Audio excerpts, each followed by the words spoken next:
Hi everybody, my name is Dennis Brown and I want to welcome you to MLMGrowthStrategies.com.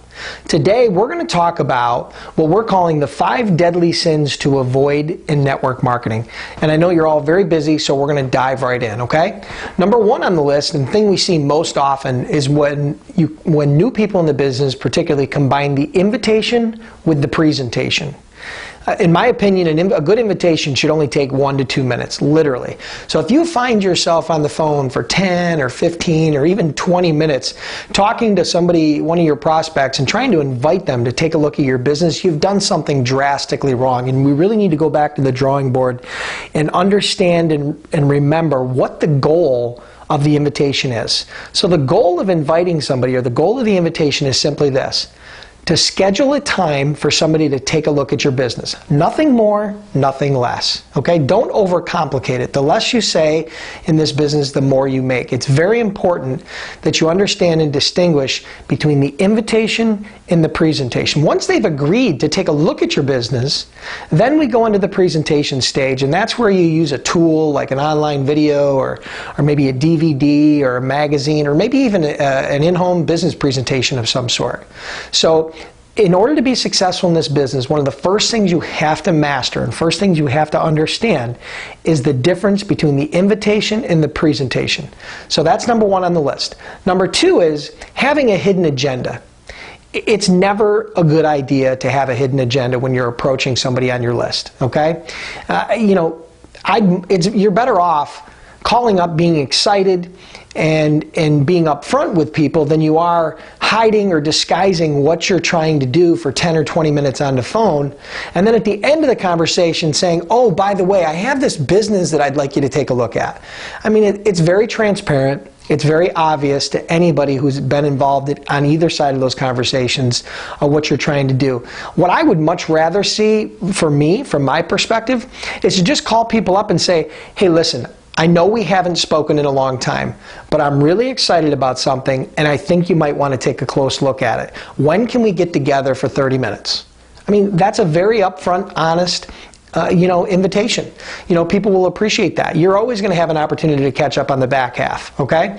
Number 3 is giving away control of your business. So I'm going to start with a question. Who's in control of your business? Is it your upline? Your downline, maybe? Is it your company? Maybe even your spouse? Well, the fact of the matter is none of those people should ever be in control of your business. You need to take ownership of your business and be in control at all times. Let me give you 2 examples of where I see people giving away control, and it's very frustrating to me. Let me give you one. I'll start out with one where you invite somebody to take a look at, say, for example, an online video, okay, or a magazine, or one of the tools. And then at the end of that, you say, rather than scheduling a solid appointment as a follow-up, you say, oh, hey, take a look at that, and then call me back. The call me back disease, I'm going to share with you, has been the death of literally millions of network marketers in this world, okay? Now, I don't mean literally, obviously figuratively, but the call me back disease, those 3 words you should absolutely never use, okay? The other place that I see it a lot of times is when people are networking and they meet somebody new and they say, they give them their card. They give them their card rather than getting their card, getting the other person's card. So that's the reason. I'll be honest with you, I don't even carry business cards with me. I rarely give out cards. I ask for cards, I ask for phone numbers, I get them, and I follow up with them. So never give somebody a business card and ever expect them to follow up with you. What you need to do is you need to get their phone number and email address, and you need to follow up with them. It's always great to give them a card, but you need to get their information as well, okay? So number 4 on the list is after somebody's seen the presentation, is asking, so what do you think? To me, that's probably one of the worst things you can ask. And the reason being is because what that's doing, in my opinion, is asking somebody to come up with reasons why not to join your business. Truthfully, that's really what I get out of it. At that point, their mind is going to focus towards the why nots rather than the why should I's. So what I'd rather see people say, and if you know me at all or have had any experience, or if you're on my team, you'll understand I say the exact same thing 100% of the time. I say something like, so what did you like most? And what that does is that gets their mind focused in on the positive things that they saw during that presentation, the things that they liked, the things that they enjoyed, the things that they could see themselves doing, the things that they're interested in, right? And that takes the entire conversation in a positive direction. The second thing it does, which is really important, is gives me a true read on that prospect.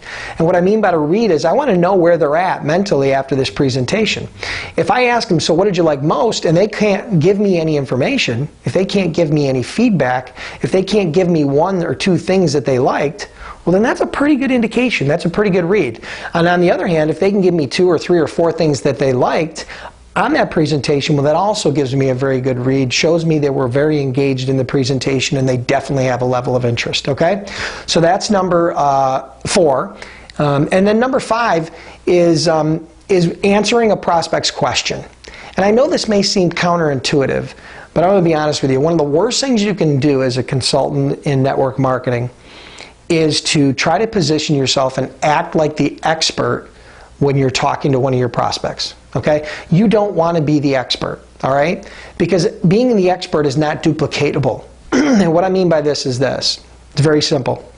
What you should do is when a prospect has a question, you do one of 2 things. You either plug them into a tool that addresses that specific question. So if it's a compensation question, you plug them into a tool that answers that. If it's a product question, you plug them into a tool that answers that. If it's a credibility question, then you plug them into a tool that answers that. That lets them know that they have the resources themselves to be able to get those questions answered and to answer them for the people they would introduce to the business.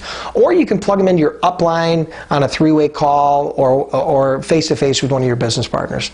Ultimately, you don't want to be the person who answers all those questions. And here's why. Here's the major reason why. Because when people are evaluating whether they're going to be involved in your business or any business, what they're doing is, number 1, they're looking at the business, but number 2, they're looking at you, and number 3, they're looking at the process. Okay?